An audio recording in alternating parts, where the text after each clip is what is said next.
Donc, bonjour à tous, ceux qui sont présents physiquement à Strasbourg, ceux qui nous regardent en direct sur Internet, ceux qui nous regardent en différé. Nous sommes euh, dans un cours consacré à la Torah de Moïse. On a déjà bien avancé puisqu'on a réfléchi au sens du mot Torah, ce qu'on entend, à sa matérialité, hein, sa concrétisation. La première fois, on nous en parle. Et aussi la question de la composition en 5 livres, hein, le fait que la Torah devienne ou pas un Pentateuque. Alors on commence aujourd'hui avec un chapitre suivant. Bonjour, bonjour, allez-y, prenez place.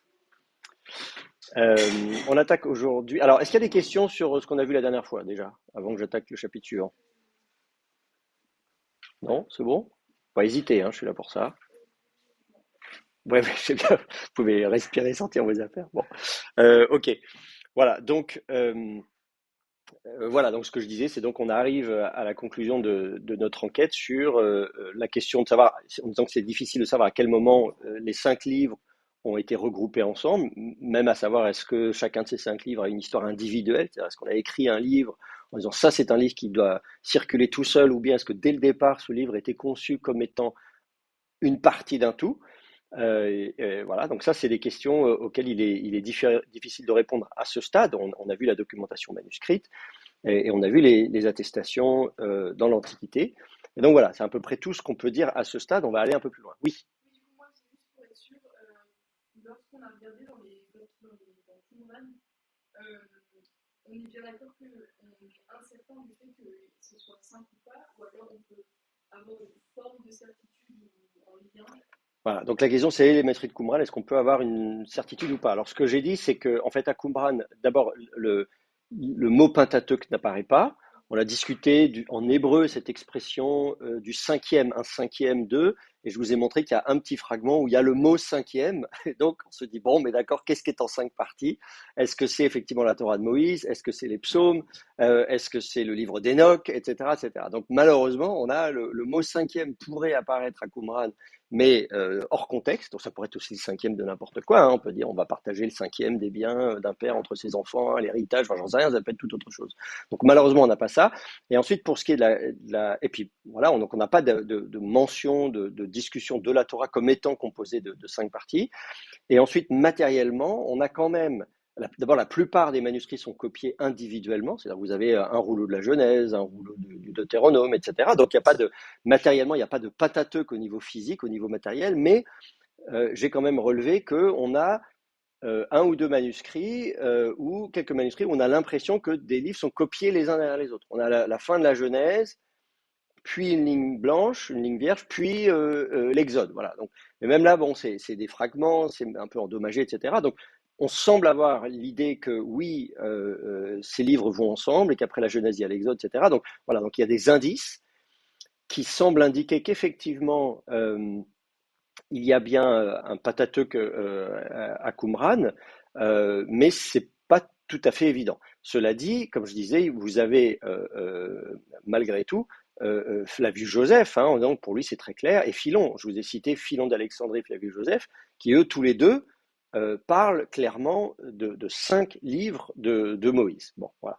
Donc cette référence-là, on l'a. Et Philon d'Alexandrie, il écrit au début du 1er siècle de notre ère. Flavius Joseph à la fin du 1er siècle de notre ère. Donc disons que c'est pas, voilà, on peut tout à fait imaginer, même si c'est pas les mêmes milieux. Philon d'Alexandrie est en Égypte, Flavius Joseph, bon, il est à Rome, mais il connaît la Judée. Donc voilà, donc on peut raisonnablement supposer que à l'époque de ces rouleaux de la mer Morte, donc du tournant de notre ère, on a déjà l'idée que la Torah de Moïse, elle est en 5 livres, en tout cas dans certains milieux, peut-être pas tous, mais on ne sait pas exactement à quel moment ça a été fait. Je vous dis, c'est la question, c'est est-ce que c'est postérieurement, on a pris 5 livres, on aurait pu en prendre 4 ou 6, mais on a décidé 5 parce que les 5 doigts de la main, et donc on a dit on va prendre cela et il faut qu'il y en ait 5. Ou bien est-ce qu'il y avait une ambition éditoriale dès le départ, c'est-à-dire même on a fait en sorte qu'il y ait 5 livres, c'est-à-dire on a même rédigé des livres. On peut imaginer il y avait la Genèse, l'Exode, le Deutéronome, ça faisait 3, et on s'est dit on va mettre le livre des Nombres, le livre du Lévitique, voilà. Est-ce que dès le départ ces livres-là ont été composés pour faire partie d'un Pentateuque, ou bien est-ce qu'ils ont été composés, moi je ne sais pas, le Lévitique a été fait comme un mode d'emploi pour les prêtres, et à un moment donné quelqu'un s'est dit tiens ce serait bien de le mettre dans le Pentateuque, voyez. Et si oui, à quelle époque? Voilà. Donc ça, c'est les questions auxquelles on n'a pas de réponse, en tout cas pour l'instant, sur le plan matériel, et au niveau des sources historiographiques. Donc, ce que je vous propose, c'est d'avancer dans notre cours et de regarder cette fois-ci le texte du Pentateuque tel qu'il se présente à nous, c'est-à-dire le texte tel qu'on peut le lire et comment il nous est parvenu, la transmission manuscrite du Pentateuque dans différentes traditions. On appelle ça des recensions. Donc ça, c'est le chapitre 3, si je ne me trompe pas, les recensions du Pentateuque.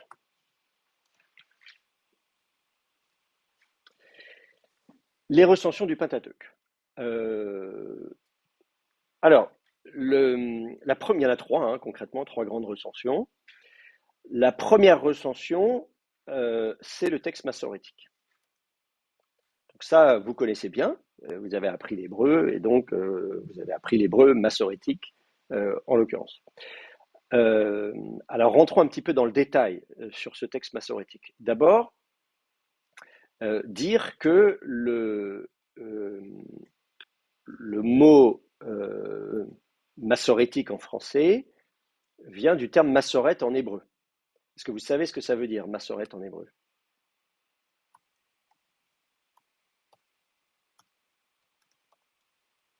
Je vais mettre un accent ici.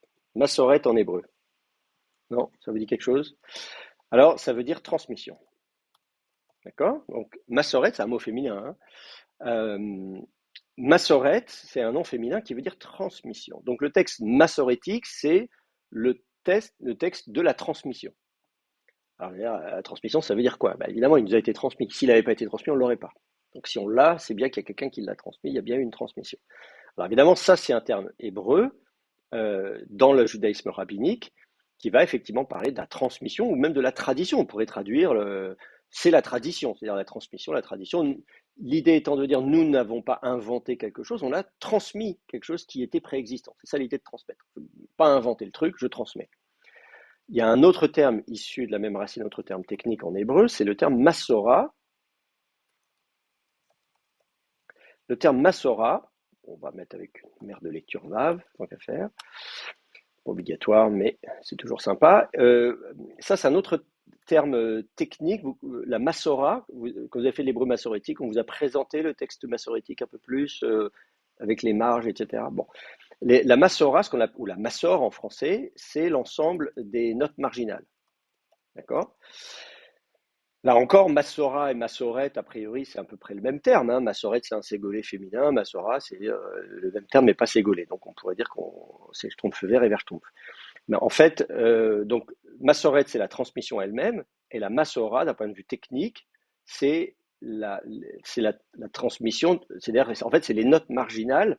Et les notes marginales, elles servent à quoi? Elles servent précisément à expliquer la transmission du texte. Donc quand vous prenez votre BHS ou quand vous lisez le codex de Leningrad, vous avez des notes marginales. Vous avez la petite massore qui est dans la marge, à la verticale, et la grande massore qui est en haut en bas. Je ne sais pas si vous avez déjà regardé à quoi ressemble le codex de Leningrad. Ben, je l'ai en photo ici, je vais vous le montrer tout de suite. Bon, on parle. J'essaie de m'habituer à ne pas dire Leningrad, à dire Saint-Pétersbourg, mais on est un peu, malheureusement, on est un peu habitué à dire Leningrad. Alors, donc je salue tous nos amis qui sont à Saint-Pétersbourg. Alors, voyons voir, voilà. Bon, vous avez un exemple ici. Voyez à quoi ressemble. Voilà. Là, vous avez, bon, c'est des vieilles photos, hein, noir et blanc, mais vous avez le début de la Genèse. Bereshit, bara Elohim et Hashamaim vet haaretz. Bon. Donc ça, c'est le texte massorétique, les consonnes, les points, les voyelles, tout ce qu'il faut, la cantillation, etc., etc. Et donc dans la marge, vous avez comme ça des petites notes, des abréviations, hein, que vous avez un petit point au-dessus, c'est des abréviations, des mots. Typiquement, quand vous avez des kérékétives, on dit ah oui, c'est écrit ça, mais en fait le texte n'est pas bon, c'est pas ça qu'il faut lire autre chose. Donc là, c'est des petites notes. Et puis en haut et en bas, vous avez donc la grande massore, là, où vous avez un peu plus à vous mettre sous la dent. Bon, voilà, donc ça, c'est ce qu'on appelle la petite et la grande massore. C'est des annotations des massorettes qui leur servent justement à montrer, euh, comment dire, à fixer par écrit leur mémoire orale de la transmission du texte et à s'assurer aussi et à montrer que leur transmission elle est correcte. Donc, typiquement, si vous avez un kérékétiv, c'est-à-dire le ktiv, c'est ce qui est écrit, ça veut dire c'est de l'araméen, c'est un participe passif araméen qui veut dire écrit. Donc, ce qui est écrit, c'est ça. Mais en fait, le texte écrit, il est pas bon. Il faut lire autre chose. Alors, on me dit, bah, pourquoi ils n'ont pas corrigé le texte? S'il y a une faute dans la copie du texte, pourquoi ne pas l'avoir corrigé? Bah, précisément parce que nous, notre rôle, c'est de transmettre et pas de modifier. Donc, on vous dit, oui, le texte écrit, il ressemble à ça, mais nous, c'est pas ça qu'on lit. Nous, on lit autre chose. Alors, parfois, c'est une lettre à remplacer par une autre, parfois, c'est un mot à remplacer par un autre, parfois, c'est un mot que eux lisent qui n'est pas dans le texte. Et donc, vous avez dans le texte maçonnique, des fois, vous avez un blanc et vous avez des voyelles avec une sorte de fantôme où sont les consonnes. Les consonnes, elles seront dans la marge. Donc, cette méthode, elle permet de bien distinguer, voilà le texte dont on hérite, le texte consonantique, le squelette dont on hérite, et voilà, nous, la prononciation qu'on a. Et quand il y a des décalages, on le signale. Donc ça fait partie des petites annotations qu'ils ont dans la marge. Également, il y a parfois des statistiques. Donc ça, c'est un peu des éléments de l'idée de contrôler, de vérifier qu'on n'a pas fait d'erreur dans la copie. Donc on va vous dire, par exemple, s'il y a des mots un peu rares, on va vous dire c'est la énième occurrence de ce mot sur un total de temps. Voilà. Et donc vous pouvez comme ça parcourir pour voir chacune des occurrences et vérifier qu'elles sont bien toutes là et qu'on a bien fait les calculs. Ou bien à la fin des livres, on vous fait un calcul total sur le nombre de lettres, de mots, de je ne sais pas quoi, en disant si quelqu'un peut vérifier qu'on a bien recopié le bon nombre de lettres et de mots, etc. Alors, ce qui est drôle, c'est quand on fait le calcul, en fait, quand on vérifie, c'est pas bon. Donc, c'est un peu, bon, ça c'est autre chose. Bon, enfin, voilà. Mais c'est censé dire, vous savez, c'est un truc de contrôle à la fin. C'est comme quand vous saisissez votre numéro de sécurité sociale, hein, à la fin, en fait, ou votre RIB, ou je sais pas quoi, à la fin, c'est pas des informations nouvelles, c'est juste une clé un calcul qui va vous permettre de dire si vous avez bien tapé les chiffres qui précèdent. Voilà, ce qu'on appelle voilà, des clés de contrôle. Voilà, bref, donc du coup, le texte massorétique, il est doté de tout ça. Ce que ça nous dit, c'est que les massorètes, comment dire, insistent sur le fait que le texte qu'ils nous transmettent, ce n'est pas eux qui l'ont mis au point, il ne date pas de leur époque à eux, mais que c'est un texte très ancien. Dans la tradition rabbinique, c'est même le bon texte, celui mis par écrit par Moïse lui-même, dicté par Dieu, etc. Il y a l'idée que le texte n'a pas bougé d'une virgule, et vous dire, regardez à quel point on fait très attention à ne pas modifier le texte et à vérifier qu'on n'a pas fait d'erreur, et surtout le texte il est sacré, donc on ne le corrige pas, si on met des corrections c'est dans la marge, etc., etc. Donc tout ça c'est pour vous dire que le texte massorétique prétend être fiable, c'est-à-dire identique au texte antique du Pentateuque. Donc ça c'est l'idée. Et donc ce texte, c'est pour ça qu'il fait autorité chez les rabbins à la synagogue. Et c'est encore le texte qui est lu aujourd'hui. Alors, avec quelques petites différences, c'est que le texte, d'abord à la synagogue, le rouleau de la Torah est un rouleau. Là, je vais vous montrer un codex, donc le codex de Leningrad. Techniquement, voilà, n'est pas le texte massorétique officiel de la synagogue en tant que tel. C'est un codex, donc c'est un manuscrit. Euh, et effectivement, quand vous mettez côte à côte les différents manuscrits du texte massorétique, de la recension massorétique, il y a des petites différences. Elles sont assez minimes. Souvent, ça est lié à travers des voyelles, hein. On peut arriver de temps en temps à insérer ici, un ségol là, donc il peut y avoir quand même quelques petites différences entre les différents manuscrits massorétiques, de la tradition massorétique. Euh, de toute façon, le rouleau de la synagogue n'est pas vocalisé, n'a pas la vocalisation massorétique, mais le texte consonantique, vous n'avez que le squelette consonantique, mais c'est le même. Voilà, l'idée, c'est que c'est le même. Et donc, quand vous voyez un codex comme celui de Leningrad, il faut plus l'envisager comme un outil de travail. Il n'est pas destiné à être lu à la synagogue. À la synagogue, on arrive, en fait, on est censé connaître le texte plus ou moins par cœur, et voilà, on va lire le texte, mais voilà, on le lit et on le récite et on l'a déjà appris. Donc si vous allez à la synagogue, là, allez-y. En plus, il y a les fêtes, hein, tout ça, c'est Rosh Hashanah, tout ça. Donc Shana Tova à tous nos amis juifs. Et donc, Si vous allez faire un tour à la synagogue, vous verrez, bon, les gens lisent le texte comme ça sans avoir besoin des voyelles. Mais évidemment, ils l'ont appris sur la base du texte massorétique. Donc l'idée, c'est les massorètes, ils ont mis, donc c'est un outil de travail, vous étudiez avec ça, et ensuite à la synagogue, vous lisez le de la Torah. Alors, le codex de Leningrad, pourquoi on met autant d'accent sur lui? C'est parce que c'est le plus ancien manuscrit complet, hein. Donc, si vous cherchez un représentant du texte massorétique complet, le plus ancien, c'est le codex de Leningrad, qui a été copié en l'an 1009. On le sait parce qu'il y a un colophon, donc le scribe qui l'a copié nous le dit. Euh, Il a tout copié d'ailleurs. Je lis souvent comme ça, des gens disent c'est pas le même script qui copie les consonnes, c'est un autre qui copie les voyelles et un autre qui copie. Là, c'est pas le cas. Par exemple, pour cause de Leningrad, c'est un même script qui a tout copié. Euh, et c'est le cas aussi d'autres codex un peu plus anciens, alors qui sont pas tout à fait complets. Le modèle du codex de Leningrad, donc qui date de l'an 1009, c'est le codex d'Alep. Euh, le codex d'Alep, euh,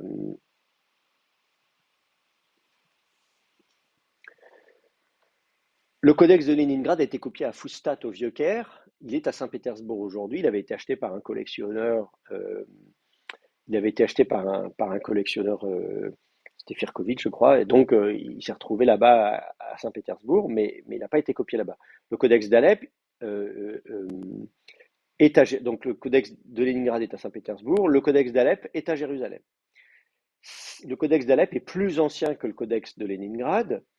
Euh, il a, ouais, il n'est pas 100 ans plus jeune, mais il doit avoir 70 ans de plus, quelque chose comme ça. Plus vieux, je veux dire. Il est donc 10e siècle, on va dire, première moitié du 10e siècle. Et il a probablement servi de modèle au codex de Leningrad parce qu'ils sont vraiment pratiquement identiques. Et le codex d'Alep pourrait être même le codex source du texte massorétique tel qu'on le connaît. Puisqu'à l'époque, donc la fixation de la vocalisation, elle a été faite, hein, les systèmes de points voyelles a été inventé, mais comme je vous dis, on n'est pas obligé d'être d'accord sur comment l'utiliser. On s'est doté de 7 voyelles, par exemple, on a 7 timbres différents, mais on n'a pas encore dit exactement quoi mettre où. Donc il y a deux familles tibériennes, Baracher et Bar Naphtali, ou Ben Hacher, Ben Naphtali, euh, qui ont des traditions en disant, voilà, donc on a des manuscrits qui suivent une tradition et l'autre de ces deux familles, et le codex d'Alep, lui, c'est la tradition Baracher, qu'on va ensuite retrouver dans le codex de Leningrad, et puis ensuite d'autres manuscrits derrière. Donc le codex d'Alep, pour ce qu'on en sait, c'est peut-être voilà, la première Bible qui a servi de référence. Il ne faut pas vous imaginer qu'il y avait des centaines de Bibles comme ça, c'est un travail énorme de faire. Donc il y a un livre dans une ville et qui fait autorité, et les communautés juives, elles sont pas non plus, il n'y a pas des millions de juifs hein, à l'époque, vous imaginez bien. Donc on peut tout à fait imaginer que le codex d'Alep a servi de modèle au codex de Leningrad. C'est une hypothèse tout à fait probable, parce qu'il n'y avait pas des milliards de manuscrits qui se baladaient, et les deux sont vraiment identiques. Moi, ce que j'ai repéré, c'est un soft passouk. Par exemple, dans le codex d'Alep, on ne met pas systématiquement des soft passouk, les deux petits points à la fin du verset, alors qu'on les a dans le codex de Leningrad. Mais sinon, à part ça, vraiment, voilà, j'ai pas repéré grand-chose. C'est le type de différence qu'on observe à droite à gauche, mais sinon, c'est vraiment très minime. À la même époque, il y a donc une autre tradition, la tradition Ben Neftali. Alors le codex d'Alep ne sert pas de base à notre édition à la BHS parce qu'il n'est pas complet. Il manque des folios, il manque, je crois, pratiquement tout le Pentateuque. Voilà, de temps en temps, on en retrouve. Mais donc, effectivement, il ne peut pas à lui tout seul servir de base, mais c'est bien d'aller le consulter.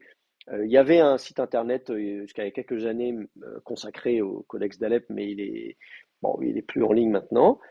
Mais il y a des bonnes photos que vous pouvez consulter qui ont été faites par Ardon Barama, je le connais, le photographe, on était en contact justement pour certains projets. Et donc, donc voilà, le codex d'Alep, il y a quand même des éditions critiques basées dessus. Si vous regardez la Hebrew University Bible, je ne sais pas si vous avez entendu parler de ce projet, vous connaissez Hebrew University Bible. Vous allez voir, vous les trouverez à la bibliothèque. Euh, Hebrew University Bible Project, voilà, c'est ça. Et donc, l'idée était de faire une édition critique mais là, il nous faut regarder chez Magnus Press, voilà, c'est ça. Donc là, par exemple, alors on n'a pas fait grand-chose, hein. On a fait les prophètes. euh, donc là, ça c'est le nouveau volume, c'est Michael Segal qui l'a fait, Shmaria ou Talmud, mais qui est mort. Et Michael Segal est aussi un bon spécialiste de Qumran.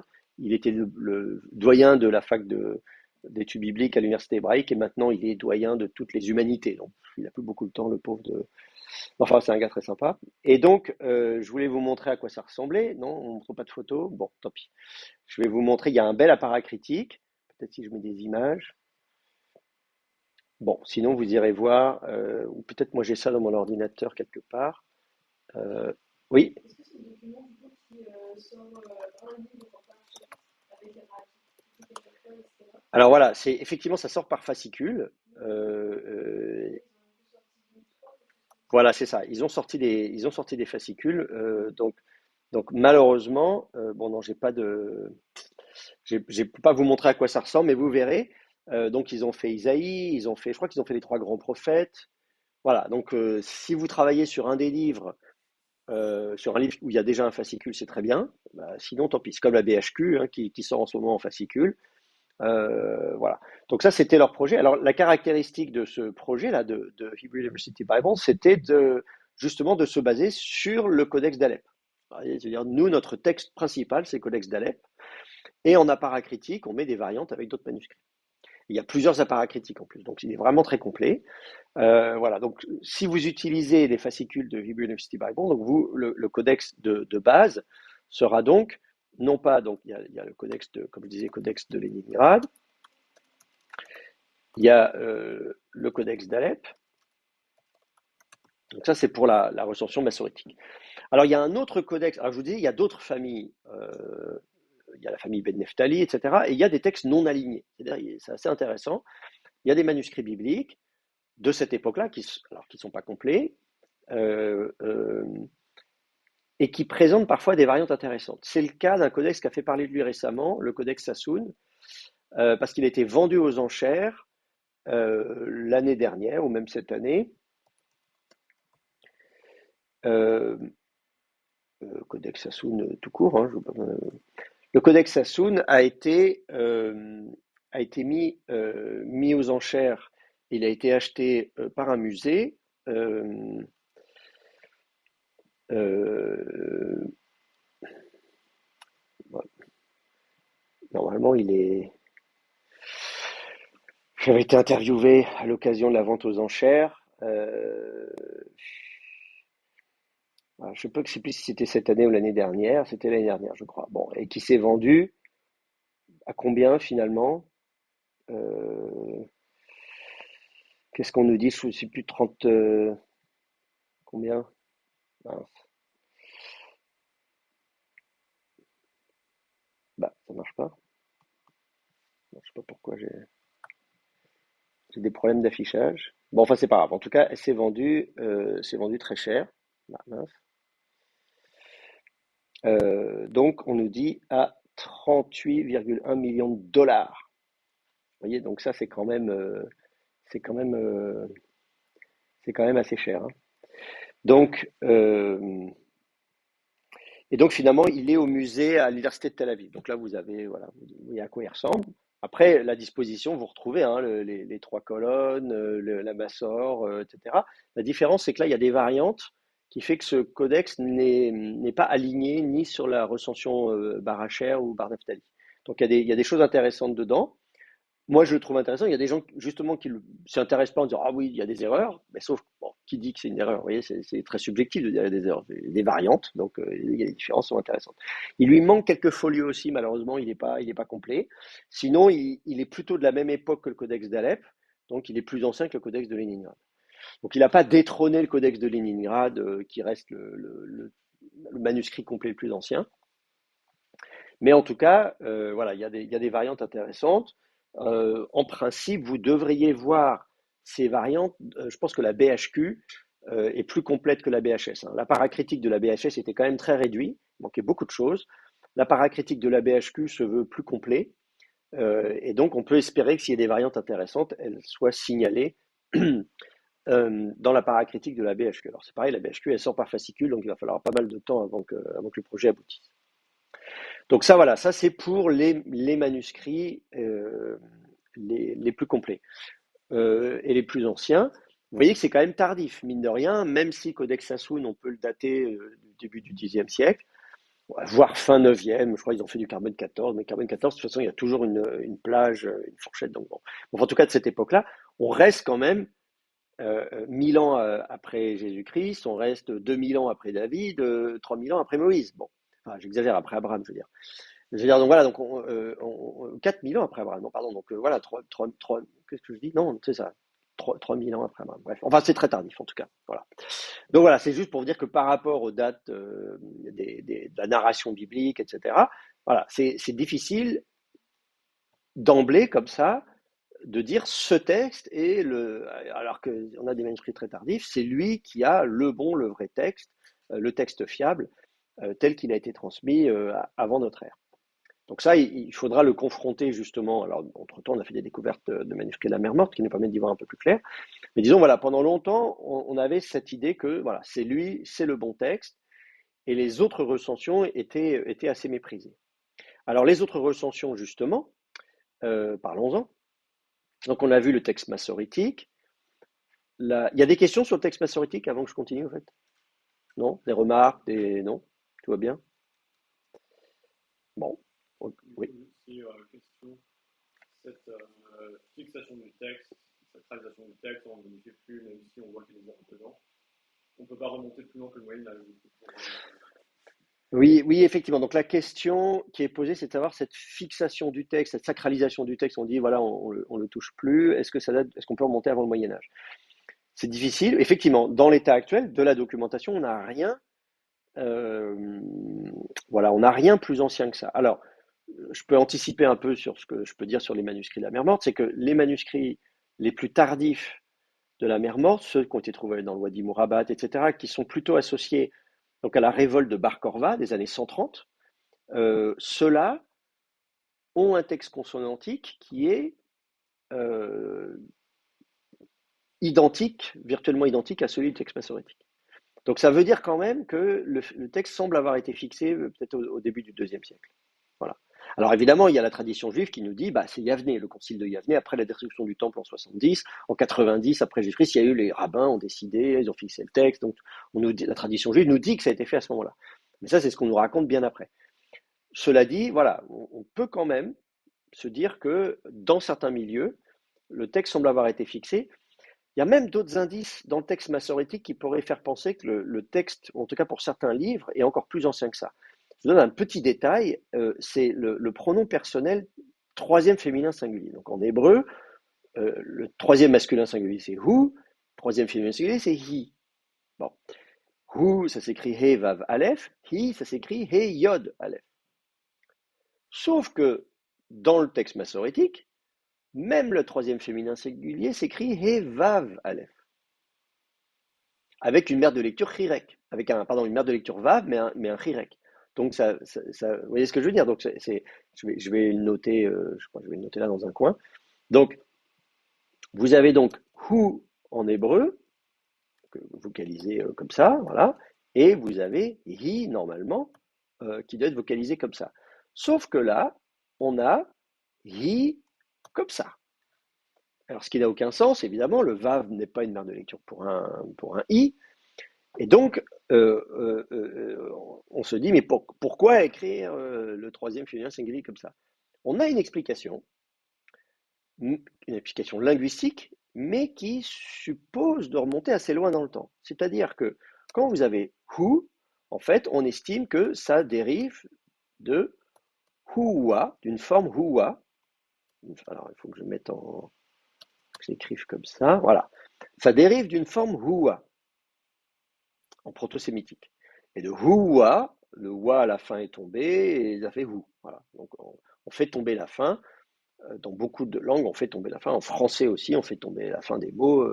Voilà, je viens de dire mot. Mot, ça s'écrit M-O-T-S. Pourtant, je prononce mot. Je ne dis pas mots. Bon, parce que justement, on fait tomber la fin des mots. Bon.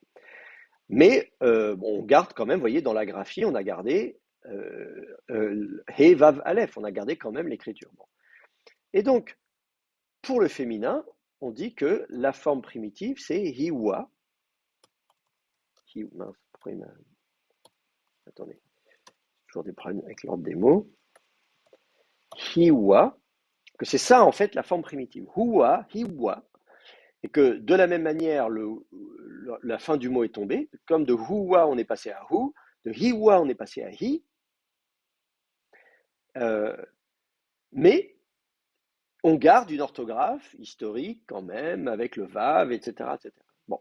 Donc, cette explication-là, si c'est la bonne, ça veut dire que, ça veut dire qu'on est dans des milieux soit qui continuent à prononcer Huwa et Hiwa, ce qui est possible, hein, on peut imaginer des communautés juives où on disait Huwa et c'est pour ça qu'on l'écrit comme ça, on disait Hiwa et c'est pour ça qu'on l'écrit comme ça, et qu'à un moment donné, quand on a arrêté de prononcer la fin, on a prononcé Hu et Hi, et ben le Hi, on a continué à noter Hiwa. Alors que dans d'autres milieux, on a dit, bah non, on prononce Hi, je vais pas mettre un Vav si je prononce Hi, donc je vais mettre un Yod à la place. Donc il y a des milieux, on a dit, bah, je vais mettre un Yod à la place, d'autres milieux, on a dit, ah non, on garde le Vav. Et ça, j'imagine mal, comment dire, des rabbins au Moyen-Âge faire ce type de travail et se dire, ah, mais en fait, et on va remettre un Vav dans le texte. Surtout qu'on voit que les massorètes, ils disent, nous, on ne touche pas au texte. Donc, ce serait plutôt dans l'idée qu'il y a eu une transmission du texte dans des communautés de fait assez conservatrices qui disent, ah, nous, on ne touche pas au texte. Et que cette idée de dire, on garde le texte et on n'y touche pas trop, elle datait d'une époque où il y a eu justement peut-être ce basculement du hiwa au hi, la prononciation, on a fait tomber. Et donc, à quelle époque est-ce qu'on fait la bascule? En tout cas, d'après les manuscrits de la Mer Morte, on a l'impression que la bascule elle a déjà été faite à l'époque du Qumran. Donc c'est un peu paradoxal, parce que ça sous-entendrait que le texte massorétique aurait été fixé plusieurs siècles avant notre ère, mais en même temps, quand on regarde les manuscrits de la Mer Morte, on voit au contraire qu'il y a des modifications dans les manuscrits de la Mer Morte qui seront intégrées dans le texte massorétique. Pour l'exemple du livre de Jérémie, par exemple, je vous disais parce que j'ai écrit un article là-dessus, donc vous pouvez le lire, c'est pas très long. Quand on met les manuscrits de la Mer Morte côte à côte du livre de Jérémie, on voit que les plus anciens correspondent à une recension plus ancienne du livre de Jérémie, qu'on retrouve dans la version grecque, et qu'ensuite on insère un certain nombre de choses. J'ai même un manuscrit où on voit dans la marge des lignes qui sont ajoutées, qui permettent justement de basculer du texte, de la recension grecque, à la recension hébraïque, la recension massorétique. Donc on a l'impression de voir, comment dire, le texte sous nos yeux en train d'évoluer pour devenir le texte massorétique. Et dans les manuscrits les plus tardifs de Jérémie, on voit même des modifications encore supplémentaires qui, elles, ne seront pas intégrées dans le texte massorétique. Donc c'est comme si vous avez des modifications successives et qu'à un moment donné, quelqu'un est parti avec sous le coude une version du livre de Jérémie dans une autre communauté qu'ils ont copié en disant celui-là on n'y touche plus. Et donc cette bifurcation, si vous faites l'arbre généalogique, cette bifurcation, on peut la situer au 2e, 1er siècle avant notre ère, mais à peu près à cette époque-là, mais pas beaucoup avant. Donc, est-ce qu'on peut imaginer qu'au 2e, au 1er siècle avant notre ère, il y avait aussi des communautés juives qui prononçaient encore Huwa et Hiwa, ou alors qui ne prononçaient déjà plus Huwa et Hiwa, mais qui continuaient quand même à noter la graphie de façon conservatrice? Voilà. Ça, c'est le seul moyen, le seul indice. Enfin, c'est les petites pistes qu'on pourrait essayer de creuser pour essayer d'imaginer à quelle époque on a dit ça y est, le texte, il est comme ça, on n'y touche plus. Voilà. C'est malheureusement très compliqué. J'espère qu'on fera d'autres découvertes qui nous permettront d'y voir un peu plus clair. En tout cas, voilà, le texte massorétique, on l'a dans des manuscrits tardifs, évidemment, du 10e, 11e siècle après Jésus-Christ, du manuscrits médiévaux.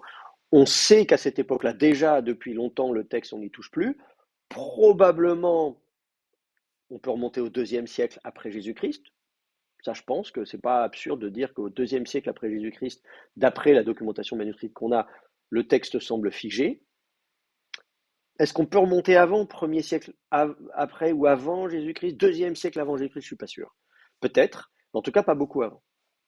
Voilà, donc ça c'est un peu l'idée qu'on en a. Je sais pas si ça répond, ça va? Ouais. Bon. Alors justement, là je parlais de la version grecque de Jérémie, il faut que je vous parle un peu des autres recensions. Alors il est 14h10, ça va. Voilà. L'autre recension hébraïque à connaître, c'est ce qu'on appelle le Pentateuque samaritain. Le Pentateuque samaritain, euh, qu'est-ce que je peux vous en dire? Alors, bon, les Samaritains déjà, euh, les Samaritains vous connaissez. Donc le Pentateuque samaritain. Alors si je vais parler un peu des Samaritains quand même. Donc comment dire? C'est important de parler de l'histoire des Samaritains parce que c'est lié précisément au regard qu'on porte sur le Pentateuque samaritain. Euh, les Samaritains se présentent comme les descendants des habitants de Samarie. D'accord?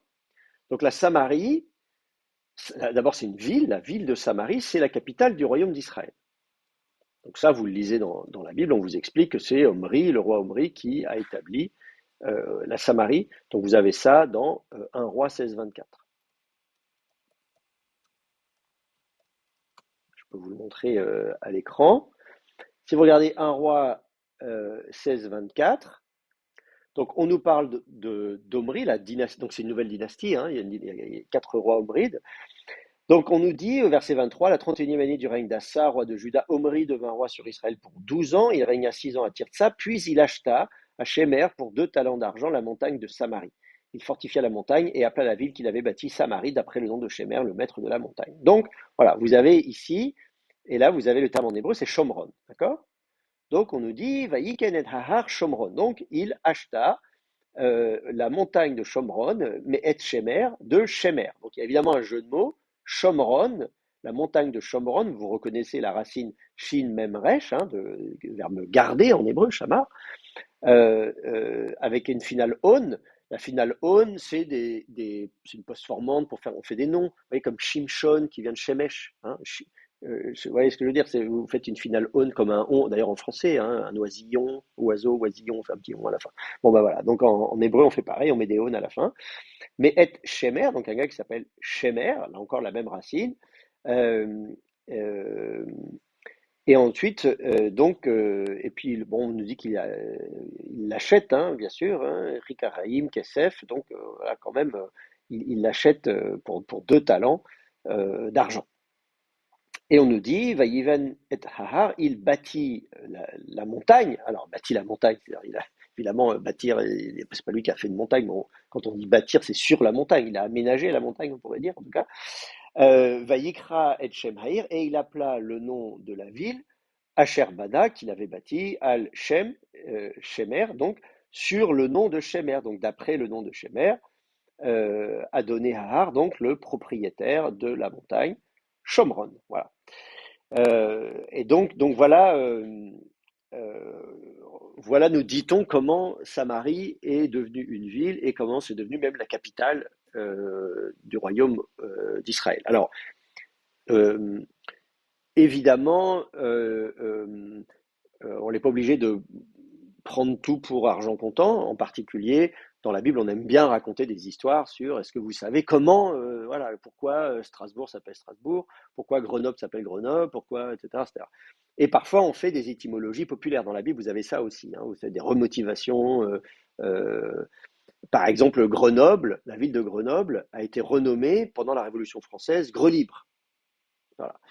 Parce que dans Grenoble, il y a noble, et donc on coupe les têtes aux nobles, donc on change de nom, on l'appelle Grelibre. Parce qu'on pensait que dans Grenoble, il y avait noble. Donc si vous voulez, parfois, c'est naturel. Dans une langue, on entend un truc, on dit, ah tiens, c'est amusant, et donc voilà, on fait des connexions. Et parfois, l'étymologie n'est pas la bonne, mais c'est pas grave, voyez. Donc bon, ça c'est autre chose. Et donc dans la Bible, vous allez souvent avoir ce type d'étymologie pour des prénoms. Les noms propres de personnes, de lieux, etc. Et parfois, ça colle pas avec l'étymologie. Bon, c'est pas dramatique. Disons que, voilà, donc on peut évidemment pas vérifier historiquement s'il y avait bien quelqu'un qui s'appelait Shemer, s'il a bien payé 2 talents d'argent, tout ça on a quand même de le vérifier. On note quand même que Omri est bien connu comme le fondateur d'une dynastie dans des textes en dehors de la Bible, puisque on a des textes néo-assyriens notamment qui parlent de la maison d'Omri, c'est-à-dire de la dynastie d'Omri. Donc on comprend bien que voilà, Omri est bien le fondateur d'une dynastie. Voilà, il est connu comme ça. Hein, on a l'expression Beth Omri qui est attesté. Donc voilà, puisque c'est lui qui a fondé une dynastie, c'est pas absurde non plus qu'il ait fondé la capitale. Bon. En tout cas, Samarie, elle est connue comme telle dans la Bible. Bon. Alors après, évidemment, 100 ans plus tard, 150 ans plus tard, Samarie va être détruite par les armées néo-assyriennes, par Sargon II en 722. Et donc, c'est la fin du royaume d'Israël. Et et donc, ça apparaît pas très loin, enfin, ça apparaît un peu plus loin. Il faut regarder ça dans 2 Rois 17, verset 5. C'est important je fais ce rappel-là parce que c'est important pour bien comprendre les Samaritains. Euh, on nous dit, euh, le roi d'Assyrie monta contre tout le pays, il monta contre Samarie, qu'il assiégea pendant 3 ans. Donc on nous dit qu'il y a un siège à Samarie qui dure 3 ans. C'est peut-être un peu beaucoup, mais bon, bref. Et puis ensuite, on nous dit la 9e année, bon, puis voilà, enfin, je ne vais pas, bon, si, la 9e année du règne d'Osée, le roi d'Assyrie s'empara de Samarie, déporta les Israélites en Assyrie, il les fit résider à Hala, ainsi que sur le Habor, fleuve de Gozan, dans les villes de Médie. Et dans les villes de Médie. Donc voilà, donc on nous dit ici que euh, une fois qu'il a capturé la ville, hein, le Meler Achour, donc on sait que c'est Sargon II, et Shomron, donc il prend Shomron, et on nous dit Vayegel, alors c'est la racine Gala, hein, c'est là que vous avez l'exil, la racine d'exilé, déporté, Galout, c'est la déportation, etc. etc. Et Israël, il déporta Israël, Ashura, donc en direction d'Achour. Achour, c'est la Syrie, c'est la Mésopotamie du Nord. Hein. Et puis on nous dit Vayoshev Otam, donc il les fit résider Bachala. Donc là on a un certain nombre de toponymes, hein, Khalar. Et ça c'est des toponymes dans le Haut-Euphrate, hein, ou Vechavor, et puis ensuite Nehar Gozan. Et Ve'are Madai, alors là, c'est les villes de Médie, ça c'est loin, hein, la Médie. Bon. Bon, enfin, en tout cas, on dit, voilà, on disperse la population dans différents endroits de tout l'empire néo-assyrien. Bon.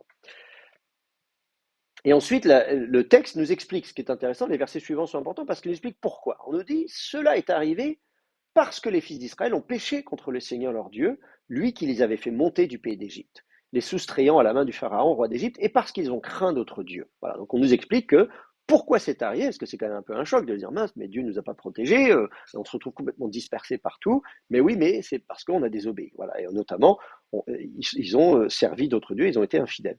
Ils ont suivi les lois des nations que le Seigneur avait déposées devant les fils d'Israël, les lois que les rois d'Israël ont établies. Les fils d'Israël ont entrepris contre le Seigneur leur Dieu des choses qu'on ne doit pas faire. Ils se sont construits des hauts lieux dans toutes leurs villes, dans les tours de garde, aussi bien que dans les places fortes. Donc voilà, on dit ils ont construit des sanctuaires, alors que non, on n'avait pas le droit, il ne faut pas faire des sanctuaires n'importe où. Ils ont érigé à leur usage des stèles et des poteaux sacrés, donc il y a voilà, une sorte d'idolâtrie, en tout cas une pratique cultuelle. Alors, que ce soit pour le dieu Yahvé ou d'autres dieux, mais en tout cas, voilà, il ne faut pas faire. Voilà, tout ça, c'est pas bien. Bref, voilà, ils ont servi les idoles, etc. Bon.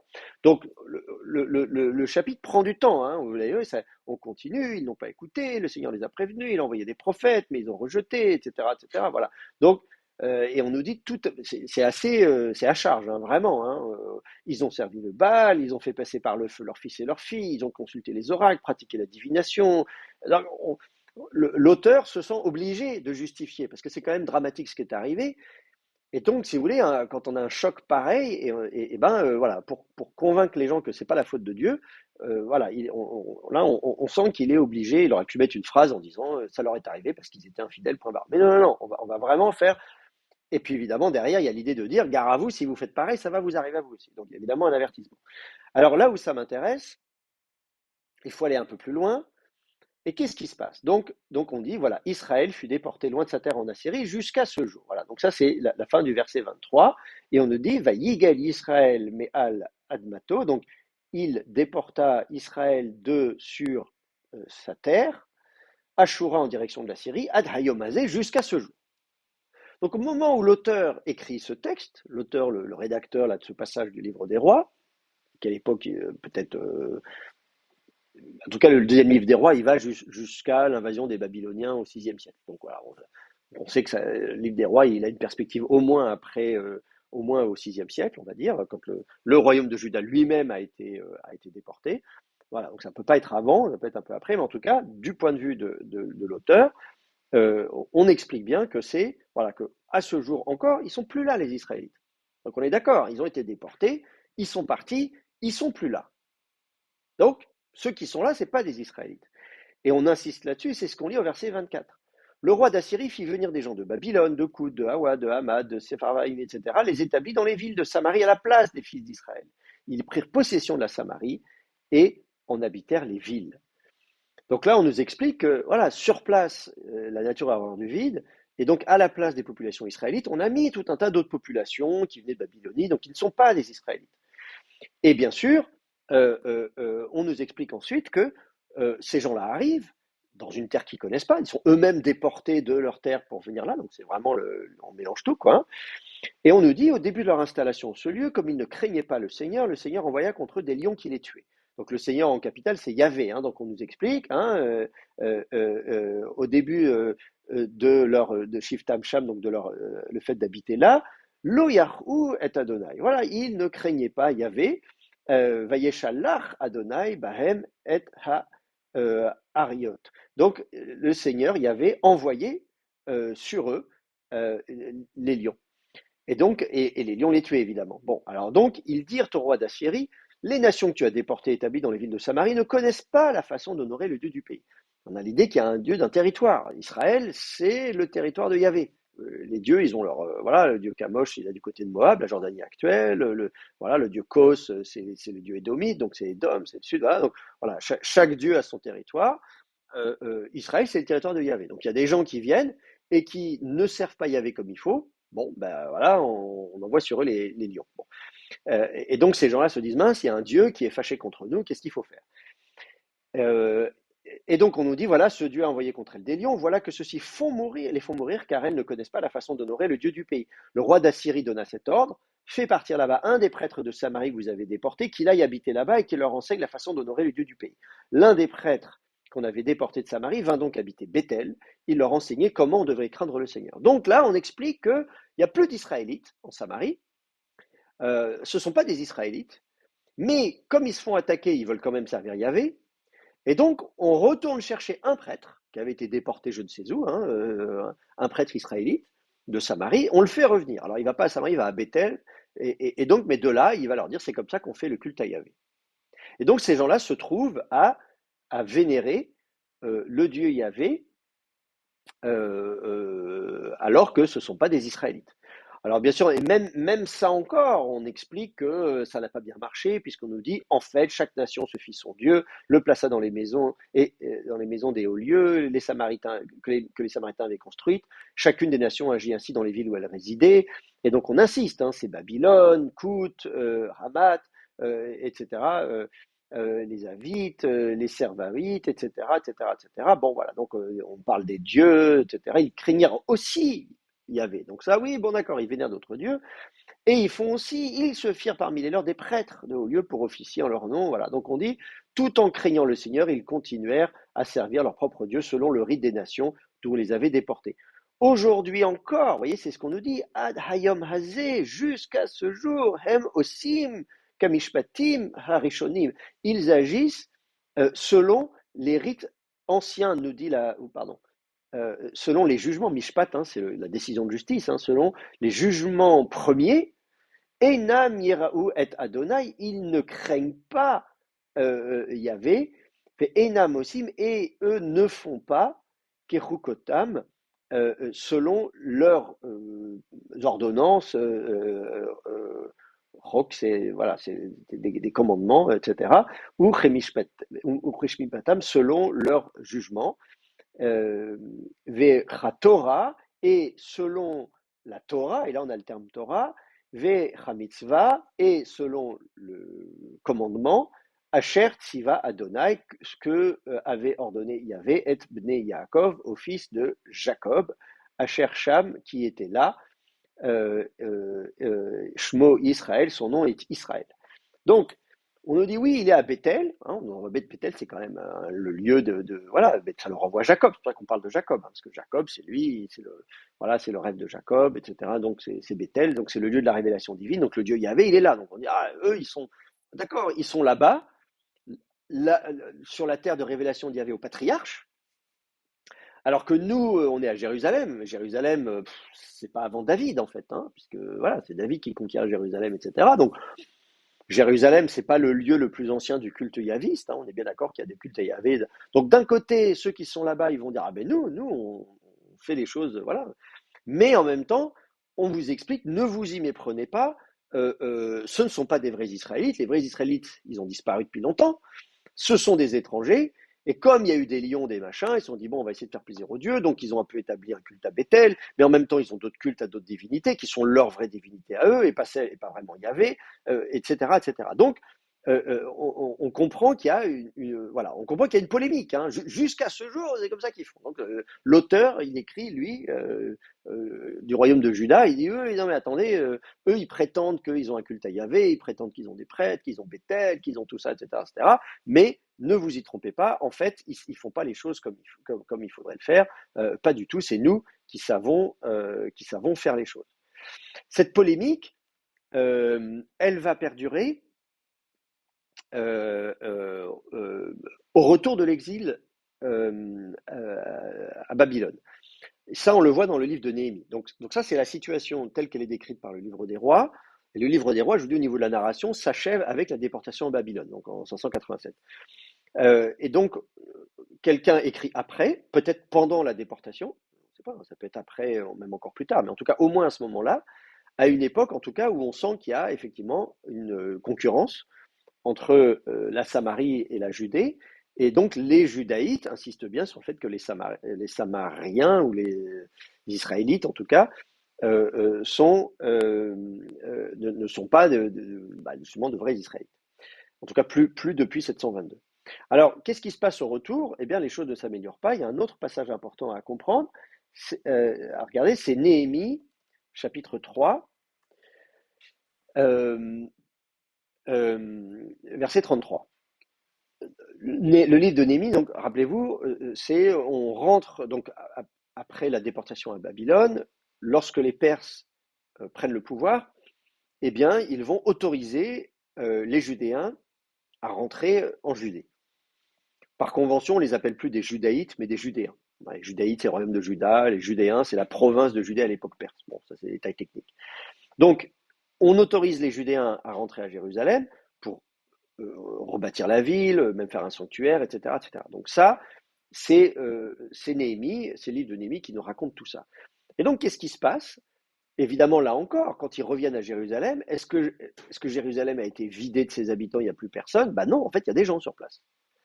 Qu'est-ce qu'on fait des gens sur place? C'est qui ces gens sur place? Est-ce que c'est des Judaïtes qui ne sont pas partis au moment de la déportation? On sait qu'il y a eu plusieurs vagues de déportation. Vous voyez, Daniel, par exemple, il fait partie des premières vagues. On va déporter les élites, peut-être vers 605, etc. Ensuite, 597, 587. Bon, voilà.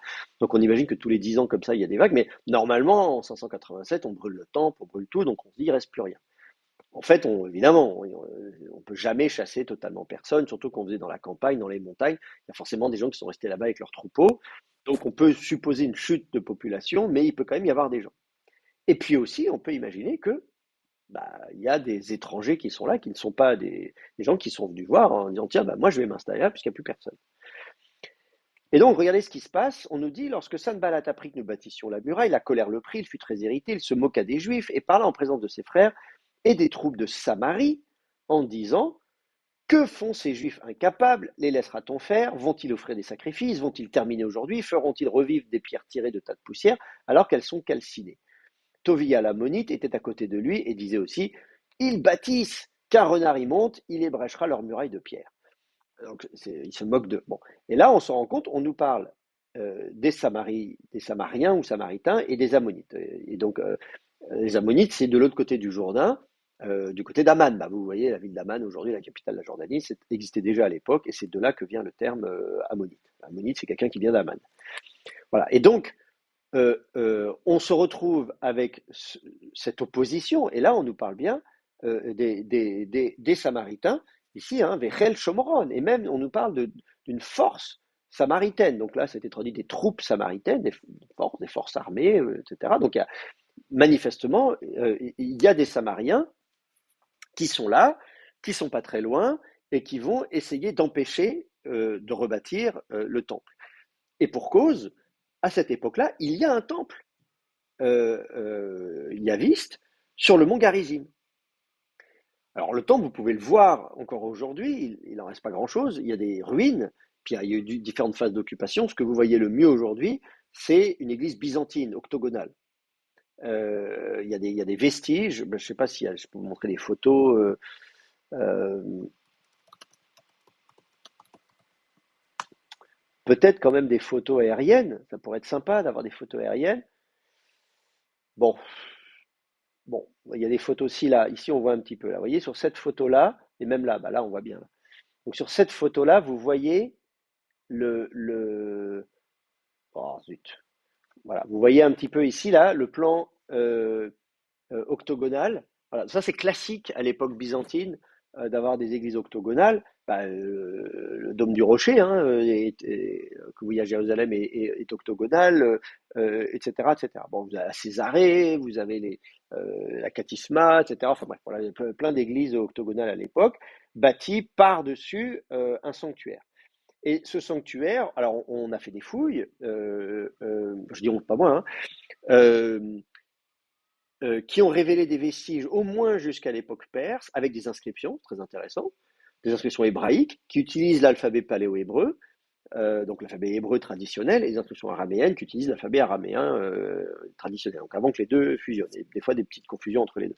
Donc ça c'est très très intéressant, et certains vestiges pourraient dater de la fin de l'âge du fer. Ça a été dit tout récemment dans un article paru cette année par Eran Arié, dans le dernier numéro de Semitica, dont je suis l'éditeur, donc c'est pour ça que forcément je suis au courant, parce que c'est moi qui ai édité son article. Et donc il analyse des vestiges, le problème de stratigraphie, etc., en disant non, mais ça correspond davantage à du fer 2 qu'à l'époque perse. Donc le sanctuaire sur le mont Garizim pourrait remonter à l'âge du fer. Ce qui ne serait pas absurde, puisque voilà, c'est pas absurde. Bon. En tout cas, au moins à l'époque perse, donc au moins à l'époque de Néhémie, ça c'est sûr qu'à l'époque de Néhémie, il y a un sanctuaire, un temple à Yahvé sur le mont Garizim. C'est Naplouse aujourd'hui, hein, le mont Garizim, c'est sur les hauteurs de Naplouse, si vous voulez voir où c'est. Bon. Donc c'est pas très loin. C'est pas très loin. Et donc, et peut-être même déjà avant.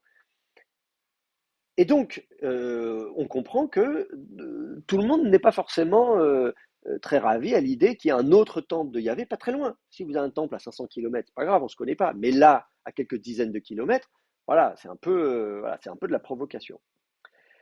Donc justement, d'un point de vue historique, on sait qu'il y a un temple à Yahvé sur le mont Garizim, qu'il y a un usage continu de l'hébreu. Ces clivages vont persister à l'époque hellénistique, puisque Jean Hircan, donc c'est à l'époque de la révolte des Maccabées, hein, en 167 vous avez la révolte des Maccabées, puis la dynastie des Asmonéens, eh bien Jean Hircan va prendre la Samarie en 113 avant Jésus-Christ. En 113 avant Jésus-Christ, Jean Hircan prend la Samarie et va détruire le mont Garizim. Donc c'est quand même un peu violent, hein. Je veux dire, il y a une conquête de force donc par les Asmonéens de la Samarie. Ils vont aussi conquérir l'Idumée, hein. Ils vont détruire Maréchal, la capitale de l'Idumée au sud. Donc voilà, c'est des conquêtes militaires des Asmonéens. Mais donc, vous voyez, c'est pas des voisins, c'est pas des tendres, hein. Les gens sont pas copains, quoi. Soit dit en passant, ça explique, vous savez, quand vous lisez dans Jean chapitre 4, hein, Jésus et la Samaritaine, quand il dit oui, vous dites que c'est là, nous on dit que ça, ou la parabole du bon Samaritain, hein, on explique, voilà, donc vous voyez ce que je veux dire, toutes ces petites allusions à la Samarie dans l'évangile, faut vous dire que c'est encore frais dans les mémoires. 113 avant Jésus-Christ, c'était il y a un siècle. Hein, vous voyez, c'est comme si nous on se souvient encore, je sais pas, de la Première Guerre mondiale, la Deuxième Guerre mondiale, bah, on est mort. Mais je veux dire, c'est des événements qui sont encore assez frais dans la mémoire collective pour dire on n'est pas spécialement potes avec les ennemis jurés. Bon, et donc c'est la situation. Donc il faut bien vous dire que c'est ça, comment dire, le point de vue des Judéens et donc des Juifs sur les Samariens ou les Samaritains, comme vous voulez les appeler. Alors, quelles conséquences ça va avoir sur le Pentateuque? C'est ce qu'on va voir après la pause. On fait une petite pause parce que je sais que vous êtes fatigués. À tout de suite.